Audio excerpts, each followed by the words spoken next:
So before we start, first touch a metal object to discharge static electricity from your body so that you can avoid damaging the components. Take off the side panel of the case where you can see the components of your system unit. Take off the exhaust fan of the case. Remove the screws and unplug the wires connected to the fan. Make sure to put your fan and screws together so that you won't mix them up with screws of other components.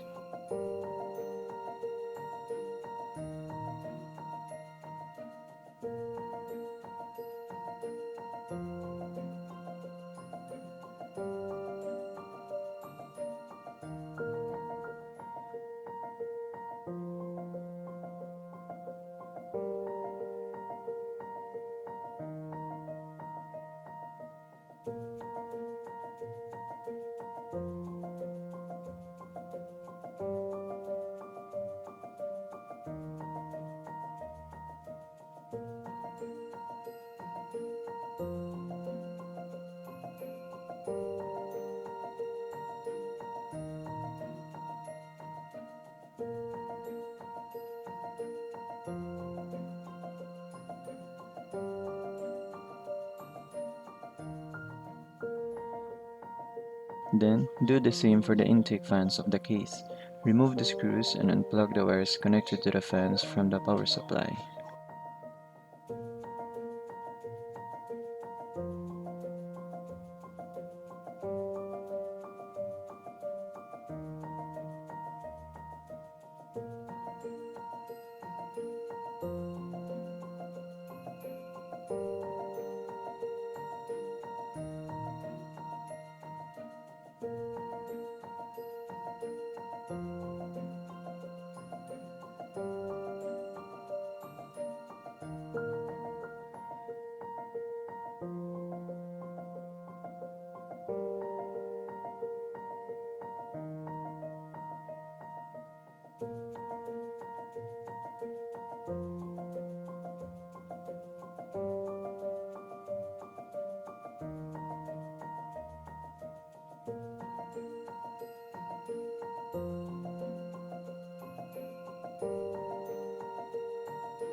Take off the other side panel of the case because there will be wires and cables that go through the back that must be unconnected, and so that the power supply will be exposed.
Take the graphics card off the motherboard. First, remove the screws.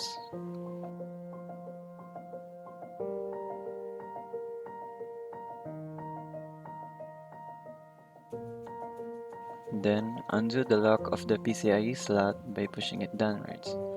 It'll be safe to take off the graphics card once you hear a click.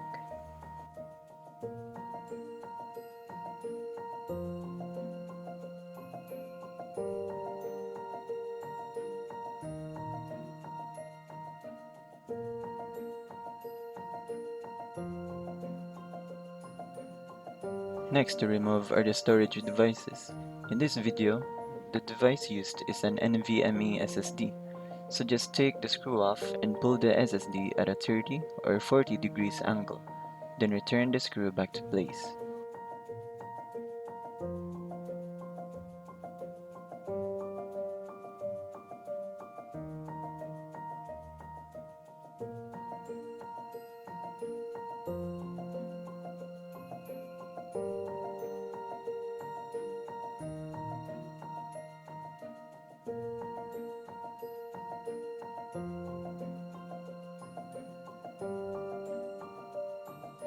Next are the CPU cooler and RAM.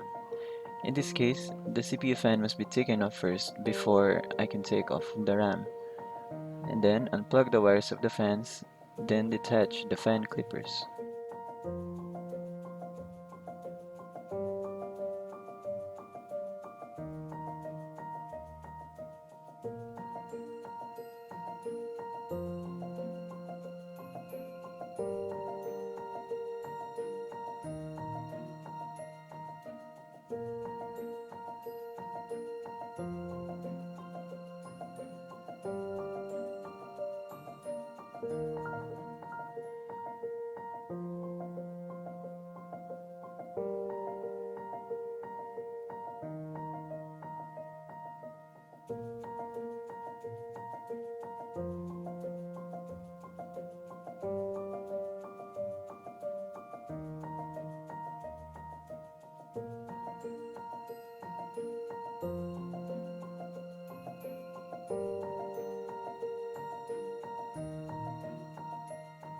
Remove the RAM sticks by undoing the locks of the slots by pushing the locks downwards on each side.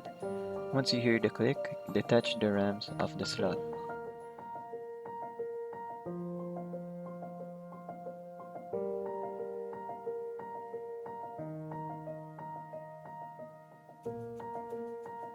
Remove the CPU cooler heatsink by loosening the screws alternately.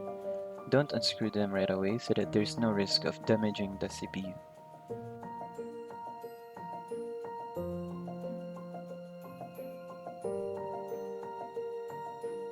Once the screws are loosened, don't suddenly pull it upwards because there's a possibility of damaging the CPU. Twist the cooler sideways or left and right, then slowly but gently pull the cooler while twisting.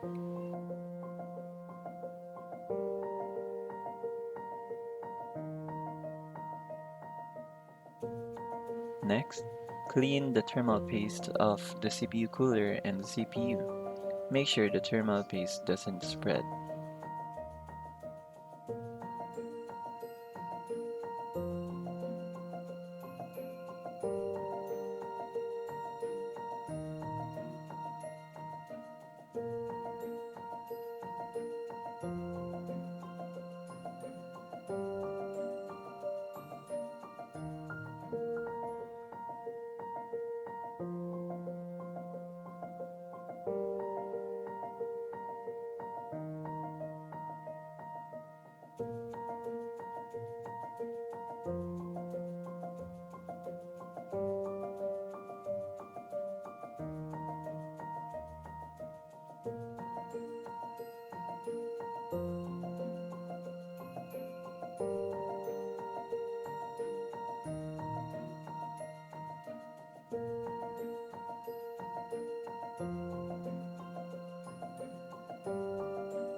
Remove the CPU.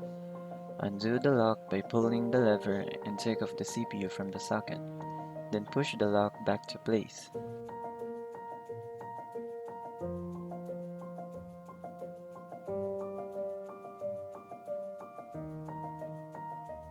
Once that is done, we can now finally remove the wires, cables, and connectors that are connected to the motherboard.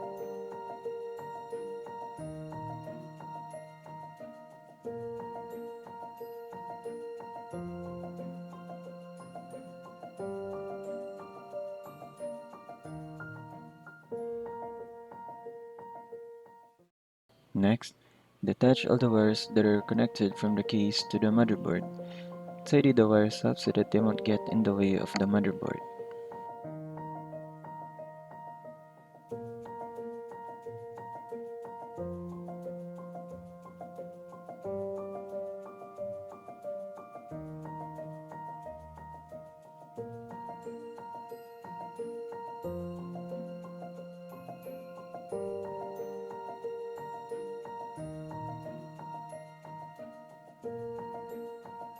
Next is the power supply. Take it off by removing the screws and pulling it. Do this carefully as some cables or wires of the power supply might get stuck.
Once the wires are out of the way, we can now finally take off the motherboard. Remove all the screws that are screwed tightly in the standoffs of the case. Then slowly, take off the motherboard and place it on a flat surface.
As you can see here, these are all the components used. And as you can notice, the screws must be placed together with the components they are used for.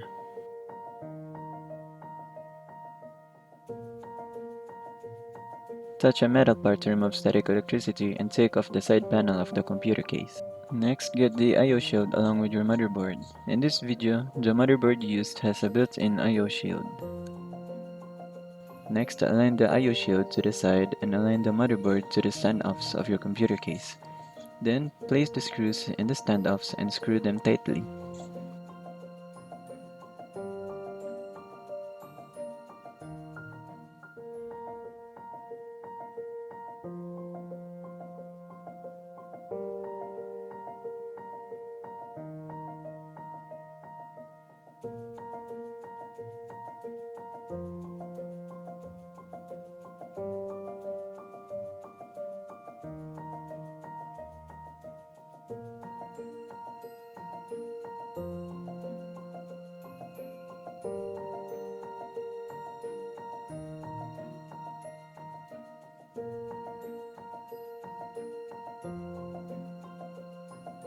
Next, place the CPU in the socket of the motherboard.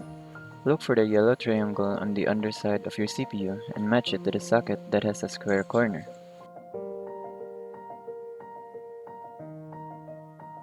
Then, pull the lever upwards. Insert your CPU on the socket, then push the lever back. Make sure not to force your CPU on the socket because it will fall in easily if you insert it properly. Next are the system fans. First, exhaust fan. Make sure that the fan is placed so that the direction of the airflow is going out of the case, not going in. System fans usually have a direction indicator at the side. Screw the fan tightly to the area of the computer case designed to hold the fan. Exhaust fans are usually at the back. Then plug the fan's wire to the system fan header of your motherboard.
Next are the intake system fans.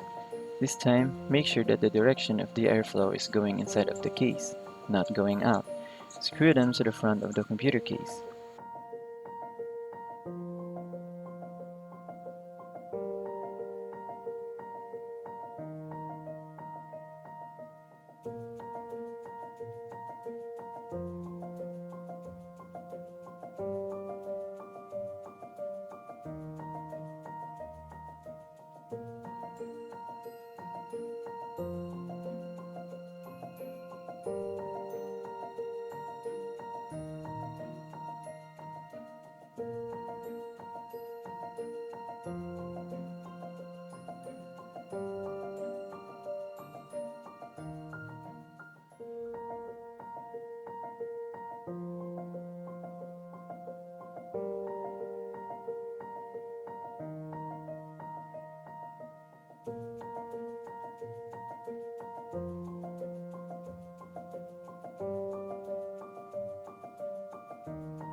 Plug the fans wires to another system fan header of your motherboard. You may need to use a fan splitter cable if your motherboard is lacking fan headers, or you can use the power supply small X connectors.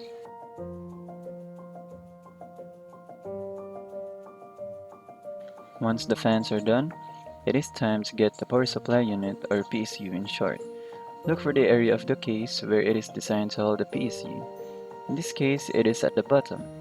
Put the power supply inside and the fan should be facing downwards. Use the screws that came along with the power supply and screw them tightly.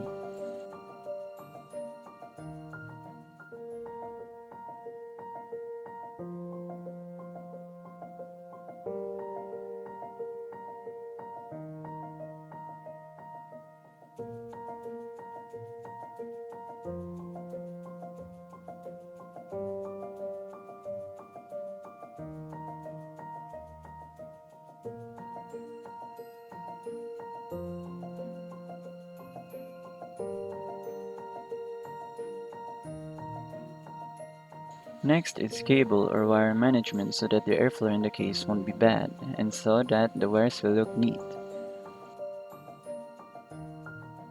Once that is done, attach the power supply connectors to your multiple components such as the motherboard, GPU, and system fans.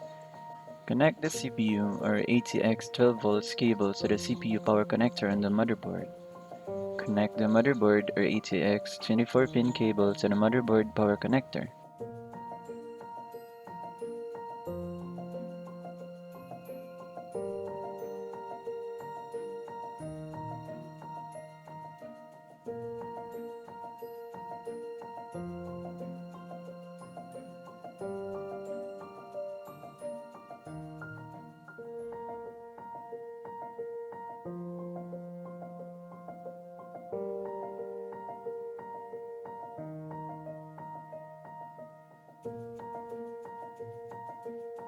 After the power supply cables, next are the wires from your computer case.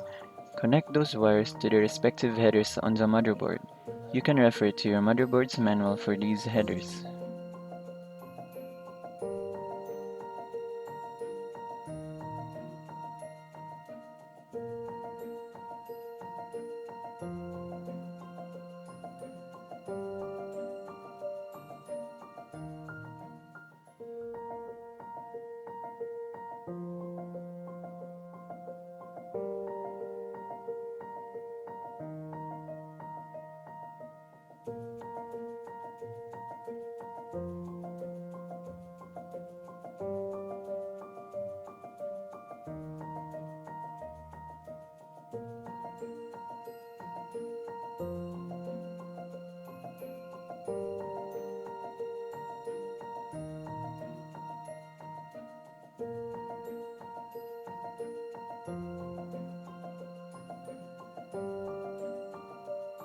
After that, apply a modest amount of thermal paste on the CPU. A small dot at the middle is enough.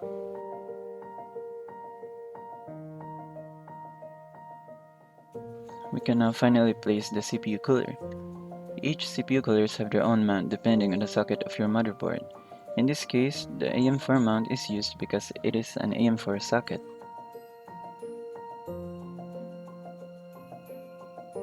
Next, screw the CPU heatsink to the mounts properly.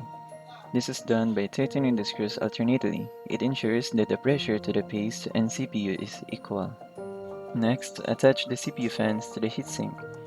Then attach the wires of the fans to the CPU fan header on your motherboard. If your CPU cooler has two fans, then it might have a fan splitter cable.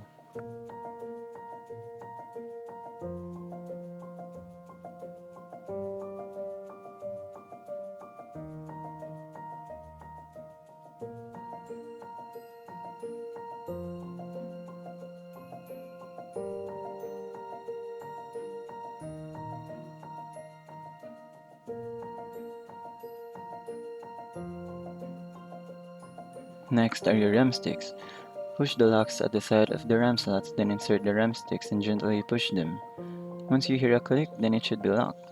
Some motherboards have something called dual channel if they have more than two RAM slots. Refer to your motherboard's manual on where best to attach your RAMs.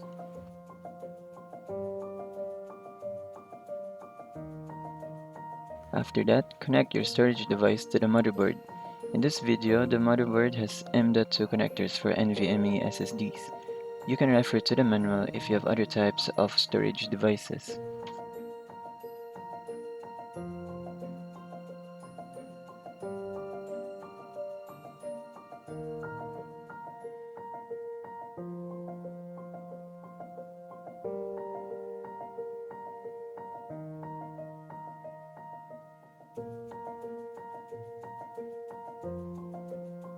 Next, insert your graphics card to the PCIe slots on your motherboard. But first, you need to remove the small covers at the side of the PCIe slots so that your graphics card can fit right in. Then screw it tightly. Modern graphics cards need the graphics card cables or PCIe cables from the power supply as they need more power. But in this case, this is a very old graphics card that requires little power.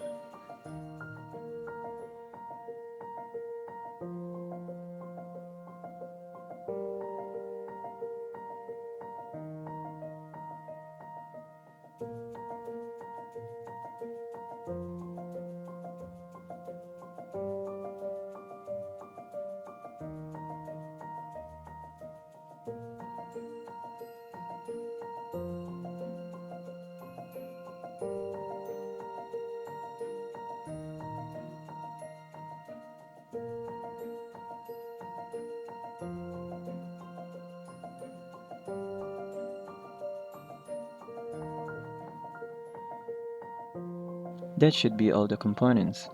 Put the side panel back to the case and connect your peripherals and monitor to the ports at the back to test the PC.